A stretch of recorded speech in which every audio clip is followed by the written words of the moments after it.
Vrindavan colony के मकान number 4 में अभी अभी लगा है देसी घी और हींग का तड़का। और ये तड़का कॉलोनी में कितने लोगों के मुंह में पानी लेकर आने वाला है और कितने लोग इसकी महक से खींचे हुए सरला के घर पहुंचते हैं। आइए देखते हैं। दिशा बहू, सुमित्रा बहन आई है, ऐसा करो 2 कप चाय बना दो। सही बताऊं तो बहन जी मंदिर से लौट रही थी, आपके घर के बाहर पहुंची ना तो ऐसी खुशबू नाक तक आई, खुद को रोकना मुश्किल हो गया मेरे लिए। बहू एक बात बताओ, क्या बना रही हो भाई? ऐसा खाली से हींग घी का तड़का तो हमारी अम्मा लगाया करती थी किसी जमाने में। आंटी जी, मैंने दाल को छौंका दिया है। आप बैठी ना, खाना खाकर जाइएगा। मेरे हाथ का खाना खाकर बताइए तो सही कि सिर्फ छौंके की खुशबू अच्छी है या फिर स्वाद में भी कुछ दम है। अरे नहीं नहीं बेटा, तुम्हारे छौंके की खुशबू इतनी मनमोहिनी है कि बिना खाए पेट भर गया मेरा। और बेटा अभी तो सुबह के 9 बज रहे हैं, इतनी सवेरे सवेरे कौन खाना खाता है? बस तुमने पूछ लिया, समझो पेट भर गया मेरा। चलो कोई बात नहीं, बहन जी कह रही है तो तुम ऐसा करो, अभी चाय ही बना दो। इनके लिए भोजन फिर किसी और दिन देख लेंगे। थोड़ी देर बाद सरला की बहू 2 कप चाय हॉल में देकर चली गई। एक बात बताइए, आपके घर में भी तो 2 बहू है, वो कैसा खाना बनाती है? मतलब कोई शिकायत है क्या आपको उनके हाथ के खाने से? नहीं नहीं बहन जी, दोनों बहुएं बहुत अच्छी है। कोई अच्छे कर्म किए होंगे पिछले जन्म में, जो भगवान ने ऐसी बहू दी। पर आजकल की बहू को देख रही हूं मैं, घर के काम के नाम से 100 कदम दूर भागती है। लेकिन मेरी दोनों बहुएं तो बिना कहे पूरा घर संभाले हुए है, मुझे तो कुछ सोचना ही नहीं पड़ता। बस एक बात होती है बहन जी की, खाना तो सब बना लेते हैं, लेकिन किसी किसी के हाथ के खाने में ना वो बात होती है कि खाने वाला उम्र भर नहीं भूलता। और तुम्हारी दोनों बहू के हाथ के खाने में तो वो जादू है कि पूरी कॉलोनी कुछ ही दिनों में दीवानी हो गई है। देखो बहन जी, अपने मुंह मियाँ मिट्ठू वाली बात नहीं कर रही हूँ, लेकिन सिर्फ मेरी बहू है ही नहीं, मेरे हाथ का खाना भी लाजवाब बनता है। किसी दिन मौका मिला तो जरूर खिलाऊंगी। अरे वाह, ये हुई ना बात, सास शेर तो बहुएं सवा शेर। अच्छा वैसे सच बताऊं तो मजा तो बहू के हाथ की चाय में भी है। बुला तो जरा, रेसिपी तो पूछ लूं। बड़ी बहू आओ भाई, आंटी बुला रही है। जी आंटी जी, आपके लिए कुछ और बना दूं? अरे नहीं नहीं बेटा, मुझे और कुछ नहीं चाहिए, मैं बस ये जानना चाह रही थी, इतनी लाजवाब चाय बनाई तुमने। भाई तुम्हारे हाथ की तो हर चीज लाजवाब है, ज्यादा नहीं तो कम से कम इस चाय की रेसिपी ही बता दो। क्या सीक्रेट है तुम्हारी लाजवाब चाय के पीछे? आंटी जी, अगर मैंने आपको अपनी चाय के पीछे का सीक्रेट बता दिया ना, तो फिर आप चाय पीने हमारे यहाँ थोड़ी ना आएंगी। और मैं आपका पीछा इतनी आसानी से छोड़ने वाली नहीं हूँ। आप बेफिक्र रहिए, किसी दिन खुद अपने हाथों की लाजवाब चाय पिलाऊंगी, आपको कहने की जरूरत ही नहीं पड़ेगी। और हाँ, जब भी आपको मेरे हाथ की चाय पीने का मन हो ना, बस एक फोन मिला लीजिएगा। दिशा की बातों को सुनने के बाद पड़ोसन बड़ी खुश हो जाती है और दिशा को ढेरों आशीर्वाद देकर खुशी खुशी अपने घर चली जाती है। पड़ोसन सुमित्रा तो चली गई थी, लेकिन बहू दिशा की मीठी बातों का जादू जैसा असर हुआ था उन पर। वो बस आते जाते हर किसी से दिशा के हाथ के स्वाद के ही गुण गा रही थी। 2 दिन बाद, मीनू जी ये लीजिए, आज मैंने कोफ्ते बनाए थे तो सोचा आपको भी चखा दूं। फिर आपके छोटे छोटे बच्चे हैं, कहाँ समय मिल पाता होगा आपको कुछ स्पेशल बनाने के लिए। मैं समझ सकती हूँ, अरे छोटे बच्चों में तो 2 वक्त का खाना बन जाए वही बहुत होता है। ये बात तुमने ठीक कही, प्लीज बैठो ना। वैसे जब से आप लोग नीचे वाले फ्लैट में रहने आए हो ना, कॉलोनी में बड़ी रौनक सी हो गई है। आपके यहाँ भी किसी न किसी का आना जाना लगा ही रहता है। आप बैठिए, मैं आपके लिए चाय बना कर लाती हूँ। कुछ ही दिन में मीनू शालू के लिए चाय बनाकर ले आई थी। तभी मीनू का बेटा कमरे से बाहर आया। मम्मी क्या बात है, आज ऐसा क्या बना दिया जो पूरी किचन खुशबू से भर गई? बेटा मैंने तो अभी कुछ नहीं बनाया, ये तो दिशा अपने हाथ के बने हुए कोफ्ते लेकर आई है, बस उसी का जादू है। अरे आंटी, आपके हाथ के खाने में तो जादू है, इतनी अच्छी खुशबू तो रेस्टोरेंट के खाने में भी नहीं आती। मेरे तो मुंह में पानी आ गया। मम्मा आप गुस्सा तो नहीं होगी ना, आंटी जो सब्जी लेकर आई है खा लूं मैं? अरे हाँ भाई हाँ, खा ली। और सुनो, हमें भी टेस्ट करवा दो, वरना हमें कैसे पता चलेगा तुम्हारी आंटी के हाथ में जादू है या सिर्फ खुशबू ही खुशबू है। बिल्कुल सही कहा आपने। वैसे आज मैं बहुत थोड़े से ही कोफ्ते लेकर आई थी, लेकिन प्रॉमिस, अगर आपको अच्छा लगा तो जल्दी ही भरपेट खाना खिलाऊंगी अपने हाथ का, वो भी कुछ स्पेशल सा। अगले दिन अरे भाई दिशा, ऐसा क्या मिलाया था तुमने अपने उन कोफ्तों में कि मेरा बेटा दिन में तीनों टाइम अब सिर्फ कोफ्ता ही खाने के लिए मांग रहा है? अब तुम ही बताओ क्या इलाज है इस परेशानी का? इसमें परेशानी की क्या बात है, फिर से बनाकर खिला दूंगी ना। ये तो अच्छी बात है कि विनय को मेरे हाथ के कोफ्ते इतने पसंद आ गए। सिर्फ विनय को नहीं, मेरी सासू माँ, तुम्हारे भैया, सबको बहुत पसंद आए। सच में जादू है भाई तुम्हारे हाथों में। पड़ोसन के मुंह से अपनी तारीफ सुनने के बाद शालू फूली नहीं समा रही थी। गुप्ता अंकल, मीनू भाभी, सुमित्रा आंटी, एक एक करके मोहल्ले भर में सरला के परिवार की धाक जम गई थी। एक दिन, माँ आज तो गुलाब जामुन खाने का मन कर रहा है, अगर तुम्हारी बहू के हाथ के गुलाब जामुन खाने को मिल जाए तो दिन ही बन जाएगा। चुप कर नालायक, कभी गुलाब जामुन खाने का मन कर रहा है, कभी छोले भटूरे, कभी कोफ्ता। तुझे पता भी है महीने का बजट कहाँ पहुंच गया है? भूल मत, तेरे बाप की कोई मीलें नहीं चल रही। छोटी सी परचून की दुकान पर बैठते हो तीनों बाप बेटे। घर में और भी खर्चे होते हैं या सारी कमाई जो है खाने पीने पर उड़ा दोगे तुम लोग? ऐसा है माँ, तुम्हारे पालक पनीर के कोफ्ते और देसी घी पाव भाजी, इन सब का बिल ना मेरे और भैया के नाम पर फाड़ने की कोई जरूरत नहीं है। आप अच्छी तरह जानती हो, ये सब पकवान आपने हमें खुश करने के लिए नहीं, आपकी पड़ोसन को खुश करने के लिए बनवाए थे। हम गरीबों ने तो बस बहती गंगा में हाथ धो लिए। क्यों भैया, मैंने कुछ गलत कहा क्या? अरे बिल्कुल ठीक कह रहा है छोटा। चलो कम से कम कोई तो है इस घर में जो सही को सही गलत को गलत कह सकता है, वरना ये तीनों सास बहू अपने आगे किसी की चलने ही नहीं देती। देखो तो सही कैसे माँ के सामने पटर पटर जबान चला रहे। तुम तो बड़े नन्हे मुन्ने दूध पीते बच्चे हो ना, तुम्हें थोड़ी ना पता है पड़ोसन को पकवान खिला खिलाकर हम तीनों सास बहू खुशामद आखिर क्यों कर रहे थे। अरे बेटा, बस ये 4 दिन की मेहनत है, उसके बाद तुम देखना पड़ोसियों की किचन होगी और पकवान हमारे। बात आई समझ में? अरे भाग्यवान, तुम्हारी बात समझ में क्यों नहीं आएगी? तुम कौन सा ये जिंदगी में पहली बार कह रही हो? आज तक जितनी बार भी हमने घर बदले हैं ना, तुम्हारी इन्हीं हरकतों की वजह से बदले हैं। लेकिन तुम तीनों सास बहू के ऊपर रत्ती भर का फर्क पड़ने को तैयार नहीं है। अरे दुनिया समाज में 2 पैसे की इज्जत छोड़ोगे कि नहीं हमारी? अरे बाबूजी, आपको पता है इससे पहले हम लोग इंदिरा कॉलोनी में रहते थे। इंदिरा कॉलोनी से वृंदावन कॉलोनी पूरे 10 किलोमीटर दूर है। किसी परिंदे को भी पता नहीं चलेगा कि हम अपनी पुरानी कॉलोनी छोड़कर क्यों आए हैं। आप ना ये सामाजिक मान सम्मान की ज्यादा चिंता मत कीजिए।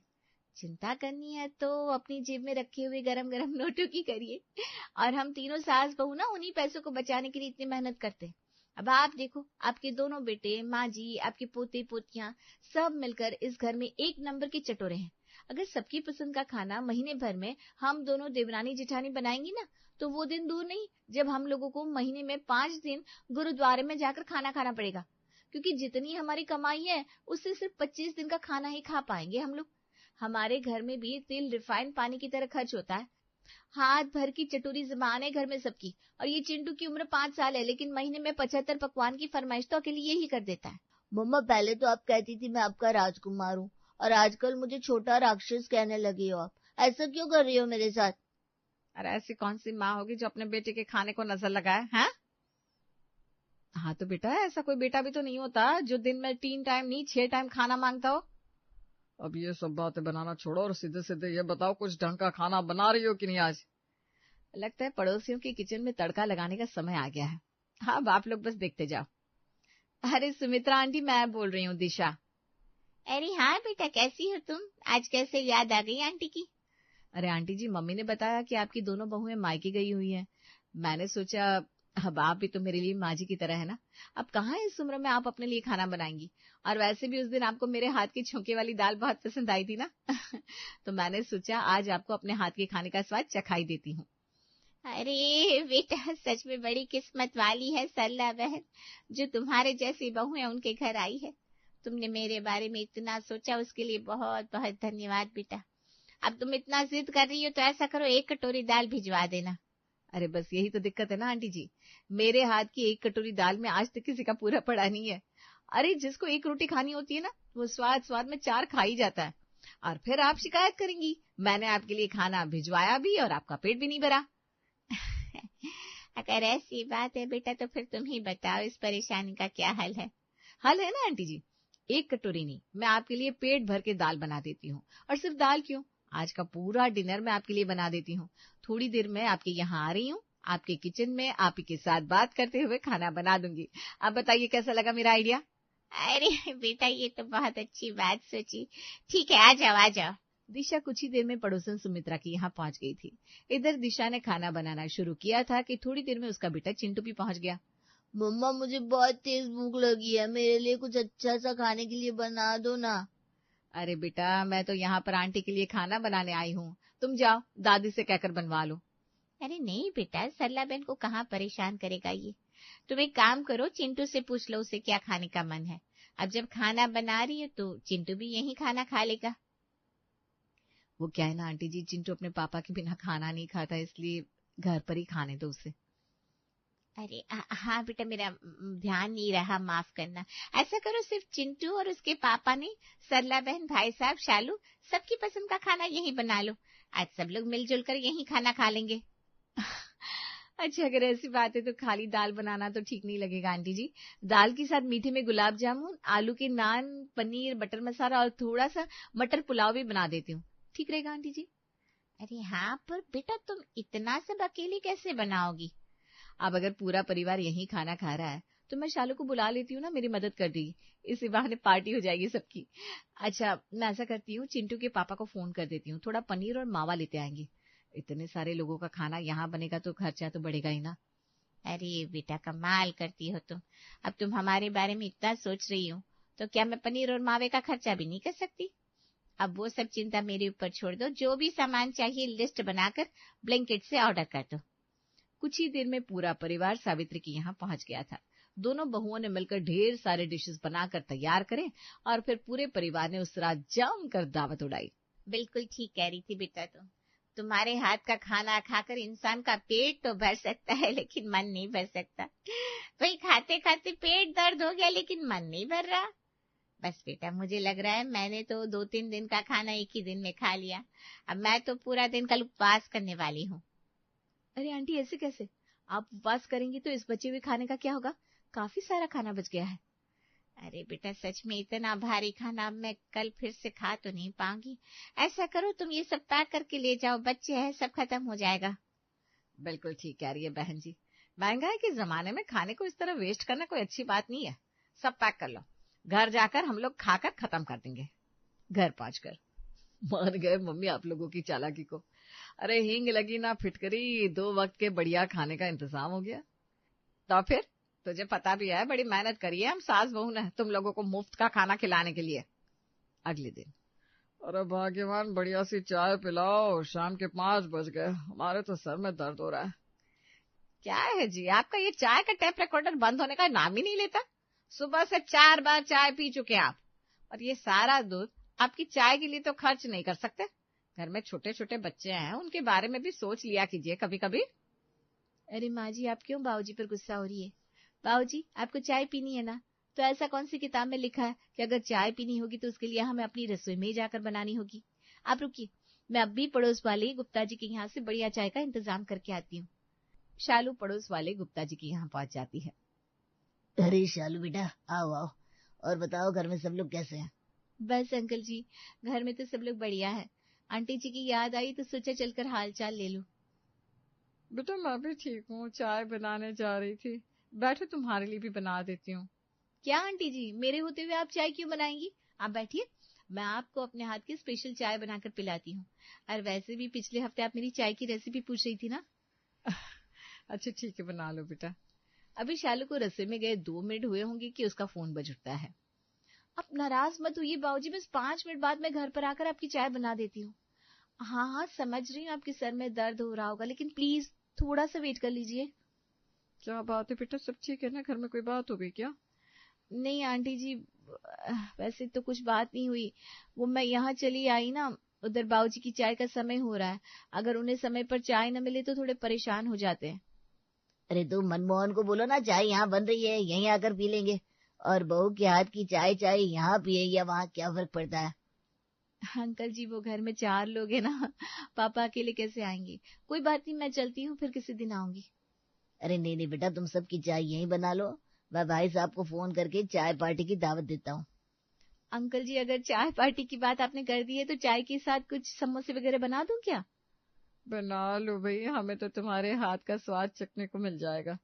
बस फिर क्या था, पूरे परिवार ने आज गुप्ता जी के यहाँ जमकर चाय समोसे उड़ाए और आदतन बचे हुए समोसे घर के लिए भी पैक कर लिए। पड़ोसियों की किचन अपना खाना बनवाने का ये सिलसिला कई महीनों तक लगातार ऐसे ही जारी था कि एक दिन मीनू के यहाँ लंच करते समय दिशा और शालू के पिछले मोहल्ले में रहने वाले पड़ोसी मिल जाते हैं। अरे दिशा, शालू, तुम लोग यहाँ हो? हमारा मोहल्ला छोड़ने के बाद यहाँ नया मकान खरीदा तुम लोगों ने? जी, सही पहचाना। अच्छा, हम लोग चलते हैं। अरे ऐसे कैसे, इतनी मेहनत से खाना बनाया तुमने, अच्छे से खाओ तो, और बच्चों के लिए भी पैक करके ले जाना। अब उनके लिए घर जाकर क्या अलग से बनाओगी? नहीं नहीं, उनका मैं देख लूंगी, अभी हम लोग चलते हैं। किसी तरह शालू और दिशा पड़ोसन के यहाँ से वापस अपने घर लौट आती है उनके जाने के बाद। अरे मीनू, सच सच बताना, ये दोनों अक्सर ही पूरे परिवार के साथ खाना तेरे यहाँ खाती है ना? खाना भी कोई सिंपल दाल चावल सब्जी रोटी नहीं खाते होंगे, एक से बढ़कर एक शाही वैरायटी बनाती होगी ये दोनों आकर। हाँ बनाती तो है, लेकिन ये सब तुझे कैसे पता? अरे मुझसे ज्यादा इन्हें और कौन जानेगा। हमारे मोहल्ले में 2 साल रहकर आए हैं ये लोग। इनका धंधा है, ये पहले पड़ोसियों के साथ मीठी मीठी बातें करके उनके साथ संबंध अच्छे बनाते हैं, फिर महीने में 15 दिन पड़ोसन के यहाँ खाना खाकर अपना बजट बचाते हैं। हमारे मोहल्ले में तो सब उनकी चाल समझ गए थे और लोगों ने ना उनकी तरफ देखना ही बंद कर दिया था। बेचारे शर्मिंदगी में मोहल्ला छोड़कर तुम्हारे यहाँ रहने आए हैं, और देखो यहाँ आकर भी इन्होंने फिर से वही सब शुरू कर दिया। तो इसका मतलब ये सब जानबूझकर खाना देकर जाना, अपने हाथ का खाना टेस्ट करवाना, मीठी बातें करना, ये सब एक ट्रैप था? और नहीं तो क्या। इन लोगों को इग्नोर नहीं करेगी ना तो तेरे घर का सारा राशन लूट कर खा जाएंगे ये लोग। एक नंबर के चटोरे हैं। मीनू को जैसे ही सरला के पूरे परिवार की असलियत पता चली, उसने पूरे मोहल्ले में ये बात आग की तरह फैला दी, और उसके बाद वही हुआ जिसका सरला के परिवार को डर था। पूरे मोहल्ले में कोई भी अब उनकी चिकनी चुपड़ी बातों में फंसने को तैयार नहीं था। अरे देख रही हूँ, पूरे मोहल्ले में लोग हमें देखकर मुंह पर दरवाजा बंद कर दे रहे, नमस्ते तक का जवाब नहीं दे रहे कि कहीं हम उनके घर खाने न पहुंच जाए। अरे हद हो गई। अब अगर इज्जत प्यारी है तो बांध लो अपना बोरिया बिस्तर यहाँ से। बस फिर क्या था, पूरे परिवार को शर्मिंदगी में अगले 1 महीने के अंदर ही मोहल्ला छोड़कर किसी नए पड़ोसी की रसोई की तलाश में निकलना पड़ा, क्योंकि कहते ना, चोर चोरी से जाए, हेरा फेरी से ना जाए।